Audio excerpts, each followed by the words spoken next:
श्री वरलक्ष्मी देवी अतांग पूजा। ओम चंचलायै नमः पादौ पूजयामि।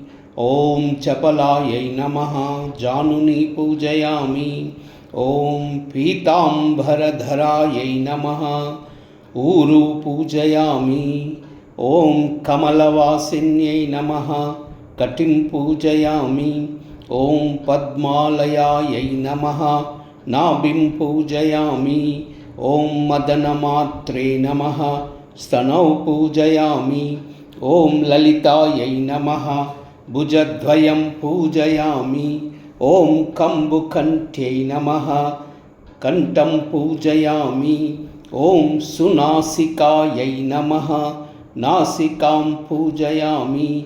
ओम सुमुख्यै नमः मुखं पूजयामि। ओम श्रियै नमः औष्ठौ पूजयामि।